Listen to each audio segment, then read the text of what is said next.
আসসালামু আলাইকুম সুপ্রিয় ভিউয়ার্স, আমার চ্যানেলের পক্ষ থেকে আপনাদেরকে স্বাগত জানাচ্ছি। আজ আমি একটি গুরুত্বপূর্ণ ভিডিও নিয়ে আলোচনা করব। আমার আজকের ভিডিওর বিষয় হলো নন গ্র্যাজুয়েট কর্মচারীদের জন্য ভ্রমণ বিল। তো ভ্রমণ বিল কিভাবে তৈরি করতে হয় সেই বিষয়টা নিয়ে আমি আলোচনা করব। ভিউয়ার্স, আলোচনার পূর্বে যারা এখনো আমার চ্যানেল সাবস্ক্রাইব করেননি তাদেরকে চ্যানেলটি সাবস্ক্রাইব করার জন্য অনুরোধ করছি। পরবর্তী ভিডিও সবার আগে দেখার জন্য বেল আইকনটি অন করে নেবেন। তো এবার চলুন ভিউয়ার্স, আমরা দেখব কিভাবে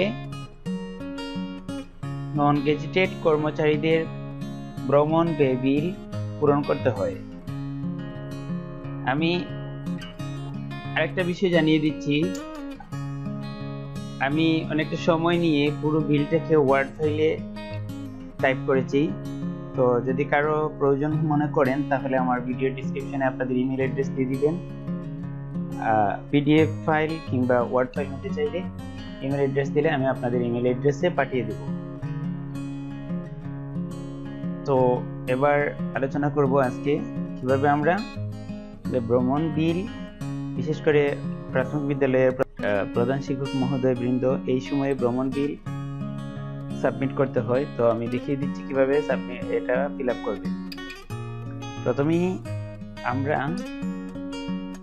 ভ্রমণ ব্যয় বিলের প্রথম পৃষ্ঠায় বেশ কয়েকটি কলাম রয়েছে। এখানে প্রাতিষ্ঠানিক অপারেশন অথবা অপারেশন কোড যেটা সেটা ফিল আপ করতে হবে না। এখানে শুধু ওই যে কোডটা দেওয়া আছে অভ্যন্তরীণ ভ্রমণ ব্যয়, এখানে একটা কোড দেওয়া আছে অভ্যন্তরীণ ভ্রমণ ব্যয়, এই এখানে টিক চিহ্ন দিয়ে দিবেন, যেটা আমি দিয়ে দিচ্ছি আগেই। তারপরে এই পৃষ্ঠায় আর কাজ নেই, এখানে টোকেন নাম্বার, তারিখ বা পার্সন নাম্বার, তারিখ এগুলো লিখতে হবে না। তারপরে সরাসরি চলে যাবেন তৃতীয় পেজে। এটা হচ্ছে সবচেয়ে গুরুত্বপূর্ণ। আর এই পেজে এসে কাজ করতে হবে সম্মানিত প্রধান শিক্ষক মহোদয়গণের জন্য। এই পেজটা আমি আমি ডেমো একটা করেছি, এটা দেখিয়ে দিব এবং কিভাবে করতে হবে সেই জিনিসটা আলোচনা করব। দপ্তরের নামে এটা লিখতে হবে আমাদের উপজেলা শিক্ষা অফিসের নাম। তো উপজেলা শিক্ষা অফিসের নাম লিখে নেবেন। এখানে মাস এবং বৎসর, মাসের নাম ধরেন জুলাই মাসের শেষে, যে মাসে যদি 6 মাসের একসাথে করেন তাহলে জুলাই 2020 থেকে জুন 2021 অর্থ বছরের নামটা লিখবেন। তারপরে হচ্ছে এই কলামে এসে নাম, পদবি ও বেতন, এখানে প্রধান শিক্ষক মহোদয় ওনার নাম লিখবেন, তারপরে পদবি প্রধান শিক্ষক লিখবেন, তারপরে যে বিদ্যালয়ে আছেন সেই বিদ্যালয়ের নাম লিখতে পারেন, এটা না লিখলেও চলবে। তবে ওনার মূল বেতন লেখা বাধ্যতামূলক, মূল বেতন লিখতে হবে। তারপরে দ্বিতীয় কলাম আছে অফিস, প্রধান অফিস লিখবেন উপজেলা শিক্ষা অফিস। তারপরে উপজেলা শিক্ষা অফিস যে জায়গায় আছে অথবা থানা শিক্ষা অফিস যে উপজেলায় আছে সেই উপজেলার নাম লিখবেন। এখানে আমি ছাতক উপজেলার শিক্ষক, এজন্য ছাতক লিখেছি। তারপরে স্টেশনের নামে লিখবেন নিজের বিদ্যালয়ের নাম। 4 নম্বর কলামে তারিখ, অর্থাৎ যে তারিখে উনি ভ্রমণ করেছেন, উপজেলা শিক্ষা অফিসে গমন করেছেন সেই তারিখ লিখবেন এবং প্রস্থানের সময় লিখবেন। প্রস্থান সাধারণত আমি এখানে 8টা দিয়েছি। উপজেলায় যদি 9টায় যেতে হয়, 1 ঘন্টার ডিস্টেন্স থাকে, তাহলে 8টাই দিবেন, বা যেটাই আপনি প্রস্থান করেন সেই টাইমটা দিবেন। তারপরে আগমন, যে স্টেশনে আগমন করবেন সেই স্টেশনের নাম লিখবেন। যেমন আমি এখানে উপজেলা শিক্ষা অফিস দিয়েছি, উপজেলা শিক্ষা অফিসে আগমন হিসাবে।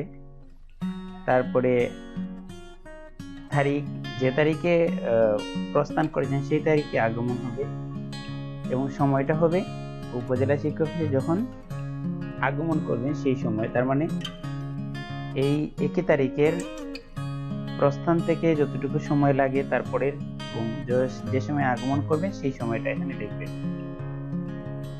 তারপরে ভ্রমণের প্রকার, এখানে কোন ধরনের যানবাহন বা কিভাবে ভ্রমণ করেছেন সেই জিনিসটা লিখবেন। যদি স্টিমার হয় স্টিমার, যদি বাস হয় তাহলে বাস, তারপরে যদি সড়কে আসতে হয় রিক্সা কিংবা হেঁটে এগুলা লিখবেন। তারপরে শ্রেণী লিখবেন, কোন শ্রেণীর অর্থাৎ বেসিকের উপরে ভিত্তি করে কোন শ্রেণীর সেটার উপরে নির্ভর করে এখানে শ্রেণী লিখবেন। আমি দ্বিতীয় শ্রেণী দিয়েছি, দ্বিতীয় শ্রেণীর বাসে করে যাতায়াত করেছেন। তারপরে ভাড়ার কত গুণ, সাধারণত যদি একবার আসেন একবার যান তাহলে 2 গুণ হবে, এজন্য আমি 2 গুণ দিয়েছি এখানে। অঙ্ক টাকা 12 নম্বর কলামে যত টাকা বাস ভাড়া দিবেন তার দ্বিগুণ দিয়ে দিবেন, অর্থাৎ আমি বাস ভাড়া ধরেছি 50 টাকা, তো 50 টাকার দ্বিগুণ দিয়ে 100 টাকা হয়েছে। তারপরে কত কিলোমিটার রাস্তা সড়ক রিক্সা কিংবা অন্য কোনো যানবাহনে চলাচল করেছেন, তো সেটা যদি সিএনজি রিক্সা হয় অটো রিক্সা হয় তাহলে সেক্ষেত্রে কয়েক কিলোমিটার এই সমস্ত যানবাহনে চলাচল করেছেন সেই জিনিসটা লিখবেন। আমি ধরেছি 5 কিলোমিটার। তারপরে এখানে হার হচ্ছে 3, এই হারটা নিয়ে আমি অন্য একটা ভিডিওতে আলোচনা করব, কার বেসিক কত হলে কত টাকা তিনি প্রাপ্য হবেন কিংবা ওই বিষয় নিয়ে আমি আলোচনা করব অন্য একটা ভিডিওতে। আশা রাখি সেই ভিডিওটাতে আপনারা দেখবেন এবং বুঝতে পারবেন।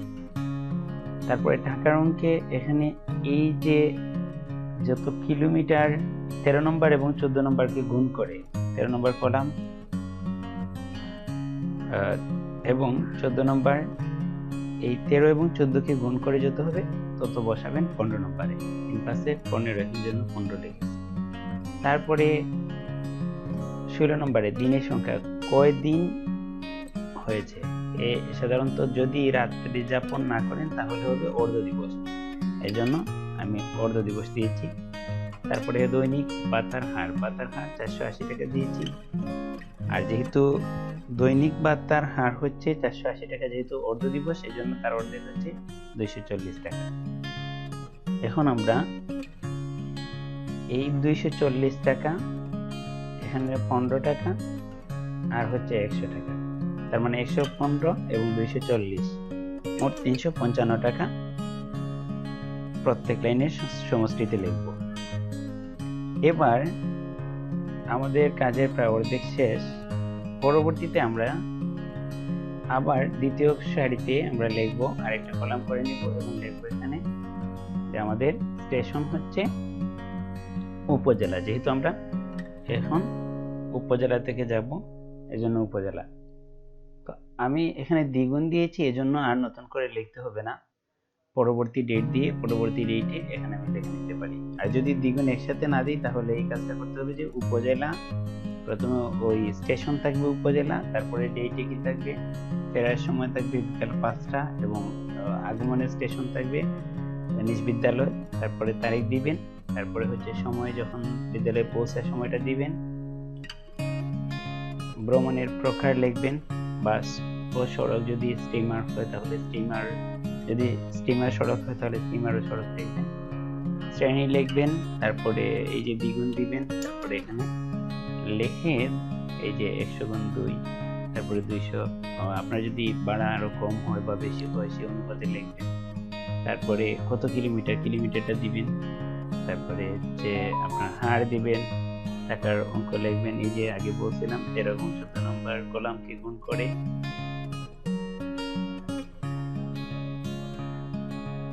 তো গুণফলটা লিখবেন। তারপরে হচ্ছে যেহেতু রাত্রি যাপন করেননি, যদি করেন তাহলে তো দিনের সংখ্যা লিখবেন, আর যদি না করে থাকেন তাহলে যদি রাত্রি প্রোগ্রাম না হয় তাহলে অর্ধ দিবস দিবেন।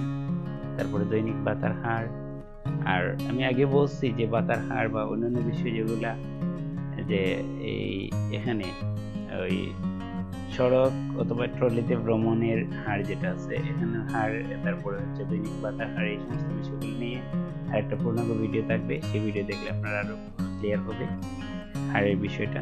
তারপরে আপনারা এখানে ওই যে টোটাল ফিগারটা আগের মতো দিয়ে দিবেন, এখানে টোটাল হবে 240 আর হচ্ছে 30, 270 এবং আরো 200, 470 টাকা।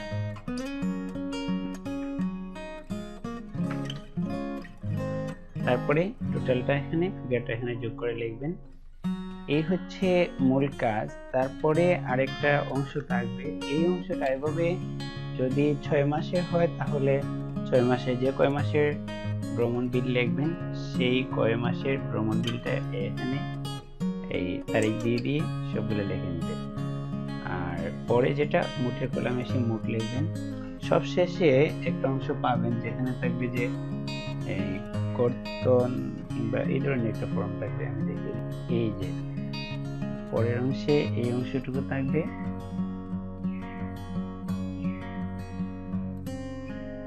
এখানের মধ্যে শুধু কথায় সংখ্যাটা লিখবেন, টাকার পরিমাণটা লিখবেন। তারপরে যেটা করতে হবে এখানে বরাদ্দের বাজেট বরাদ্দ সালটা লিখবেন কত সালে, অর্থাৎ 20-21 হলে 2020-21। আর এখানে এই খালি জায়গার মধ্যে সিল এবং স্বাক্ষর দিবেন। এতটুকুই কাজ শেষ। আর বাকিগুলো উপজেলা শিক্ষা অফিস এবং ট্রেজারি অফিস কমপ্লিট করবে। আশা রাখি এখন আর সমস্যা হবে না। আর সাথে একটা টপশিট দিয়ে দিতে পারেন। টপশিটের মধ্যে উল্লেখ থাকবে কত তারিখে এবং কত টাকা, সেটার উপরে একটা টপশিট দিয়ে দিতে পারেন। 2 সেট ফটোস্টেট করে মূল কপি সহ 3 সেট হবে। 2 সেট উপজেলা শিক্ষা অফিসে জমা দিবেন, 1 সেট নিজের কাছে রাখবেন। এই হলো নন গেজেটেড কর্মচারীদের জন্য ভ্রমণ বিল লেখার নিয়ম। আশা রাখি এখানে যদি কারো সমস্যা হয় তাহলে ভিডিওর কমেন্ট বক্সে লিখে দিবেন। চেষ্টা করব যথাসাধ্য এটার উত্তর দেওয়ার। আর আমার চ্যানেলটি সাবস্ক্রাইব করে সাথেই থাকবেন। সবাইকে ধন্যবাদ।